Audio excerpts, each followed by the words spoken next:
Film की starting में हमें शिन नाम के एक 10 साल के छोटे से बच्चे को दिखाया जाता है जो युद्ध की चपेट में आकर अनाथ हो गया है।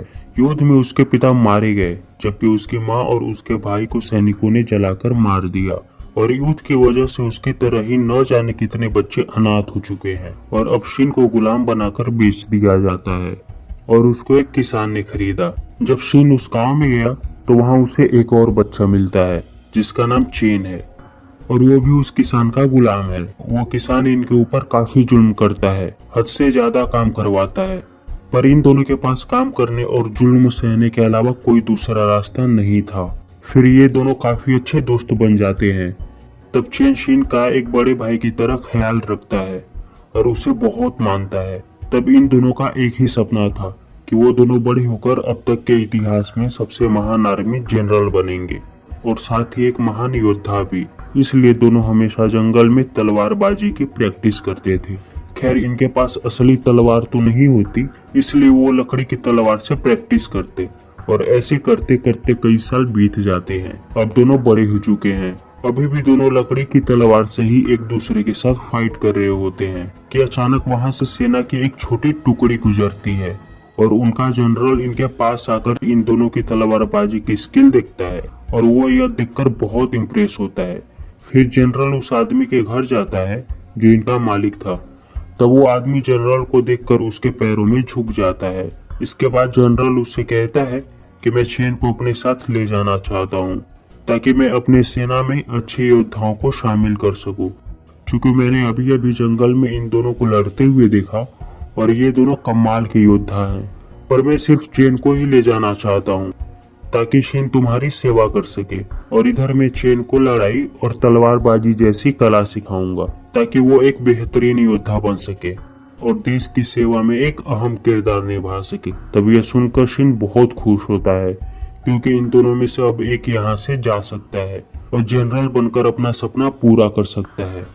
पर चेन सोचकर बताने के लिए जनरल से एक दिन का समय मांगता है। तब शिन कहता है कि तुम्हें यहाँ से चले जाना चाहिए और मैं यहाँ पर अकेले ही तलवारबाजी की प्रैक्टिस करता रहूंगा और एक बेहतरीन योद्धा बनूंगा। फिर बाद में तुम मुझे भी अपनी सेना में शामिल कर लेना। अब उस रात दोनों आखिरी बार एक दूसरे से तलवारबाजी करते हैं और खूब लड़ते हैं। अब अगली सुबह शिन जनरल के साथ यहाँ से चला गया और शिन यहाँ पर अकेला रह जाता है। अब उसे दुगना काम करना पड़ता है, पर वो मेहनत करने से कभी नहीं डरता और अथक मेहनत करता है। साथ ही वो तलवारबाजी की प्रैक्टिस पहले से दोगुनी ताकत के साथ करता है। प्रैक्टिस करते करते वो इतना निपुण हो गया कि लकड़ी की तलवार से पत्थर की एक मूर्ति को तोड़ देता है और अब वो एक बहुत ही अच्छा स्वॉर्ड्समैन बन गया है। किसी एक रात को जब वो सो रहा था कि अचानक से उसका दोस्त चेन उसके पास आया और वो बहुत जख्मी होता है और वो अपनी जिंदगी की आखिरी सांसें ले रहा था। फिर वो किसी तरह शिन को कहता है कि हमारे राजा को उनका सौतेला भाई मारना चाहता है क्योंकि उसने राजा को धोखा देकर राजधानी पर अपना कब्जा जमा लिया। फिर जब वो राजा को मारने के लिए अपने सैनिक भेजे तब वो राजा को बचाने के चक्कर में खुद जख्मी हो गया क्योंकि सैनिकों ने खुद उसे राजा समझ लिया था। पर मैं किसी तरह उनसे बचते बचते बहुत मुश्किल से यहाँ तक पहुँचा हूँ। फिर वो शिन को एक नक्शा देता है, साथ ही कहता है कि यह नक्शा तुम्हें गाँव में ले जाएगा और वहाँ पहुँचने पर तुम्हें एक छोटी सी झोपड़ी दिखाई देगी। तब तुम्हें यह नक्शा उस झोपड़ी में मौजूद आदमी को दे देना।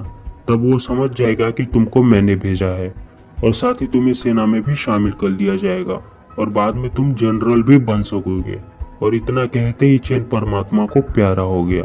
तब अपनी जान से भी प्यारे दोस्त की मृत्यु से शिन पूरी तरह से टूट गया क्योंकि इस दुनिया में चेन के अलावा उसका कोई भी नहीं था।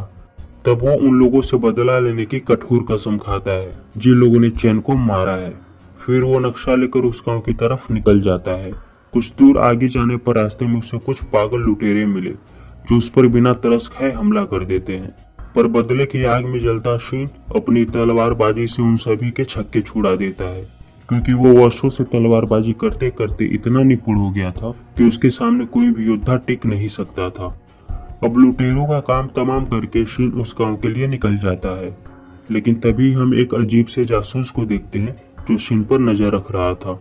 अब कुछ देर बाद शिन नक्शे के हिसाब से उस गांव में पहुंच जाता है। तभी सामने उसे एक झुग्गी दिखाई देती है, पर जब वो उस घर का दरवाजा खोलता है तो सन्न रह जाता है क्योंकि सामने जो आदमी बैठा था वो हूबहू चीन जैसा दिख रहा था। इस पर शीन उसे चेन समझ लेता है, पर वो शख्स उसे बताता है कि मैं चेन नहीं हूँ, बल्कि मैं इस देश का राजा हूँ, जिसे मेरे भाई ने षड्यंत्र करके राजधानी पर कब्जा कर लिया है, और मेरा नाम सेंग है।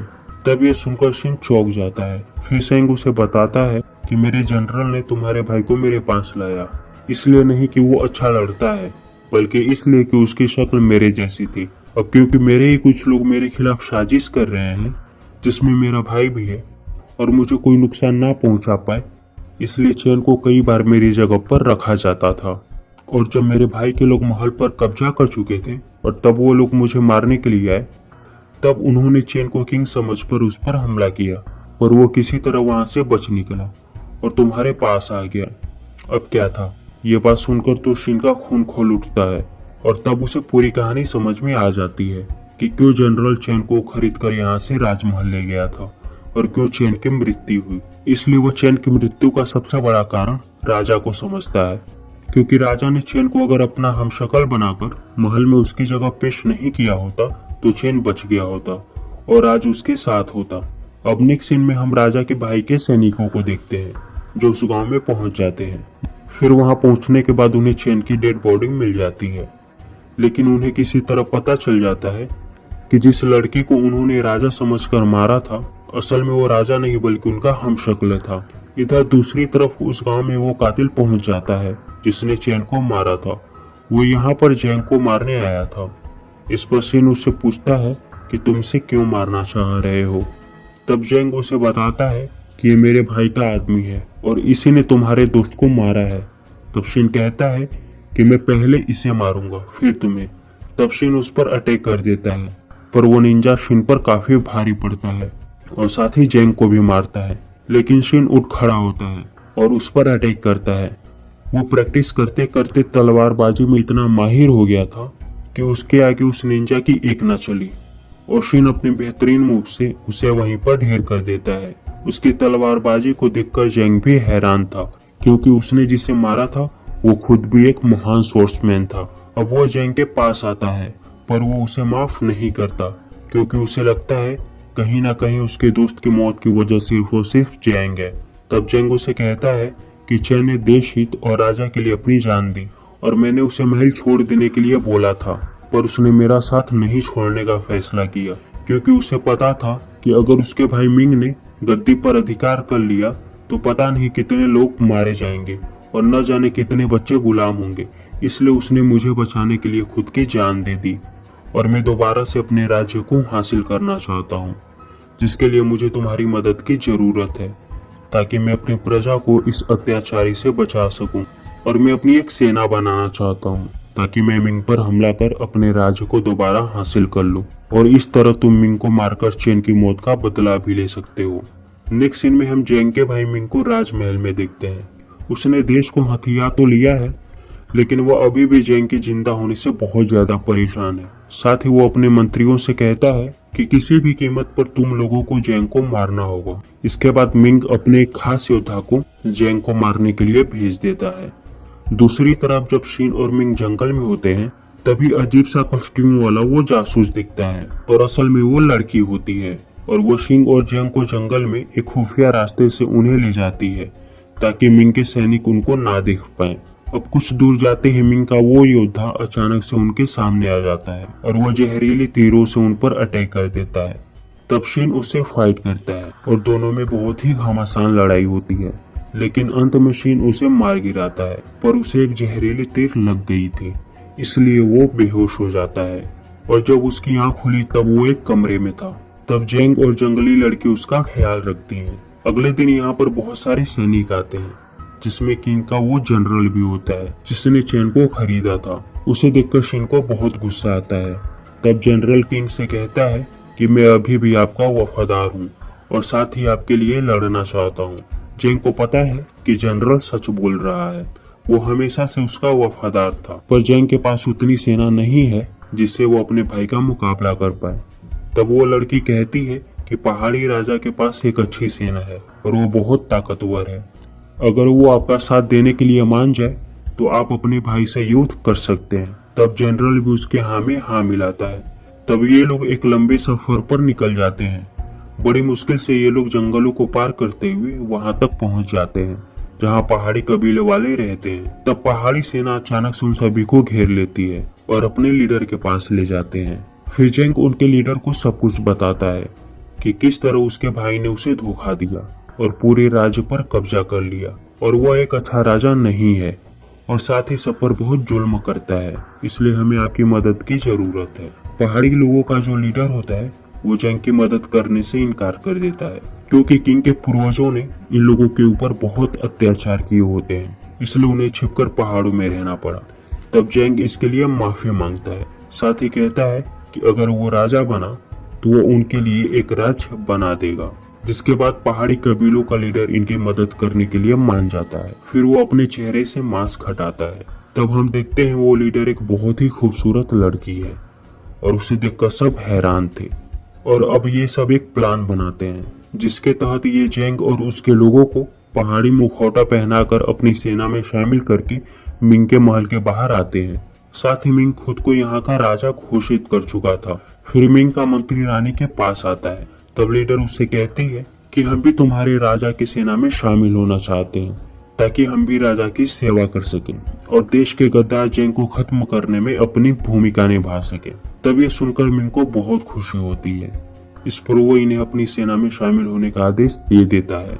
इसके बाद उन्हें बड़े दरवाजे से महल के अंदर ले जाया जाता है, जिसके बाद ये सब वहाँ की सेना पर हमला कर देते हैं। इसके बाद मिंग और पहाड़ी सैनिकों के बीच एक घमासान युद्ध होता है, लेकिन पहाड़ी कबीले के सैनिक बहुत ही ज्यादा खतरनाक होते हैं, इसलिए वो उन पर पूरी तरह से हावी हो जाते हैं।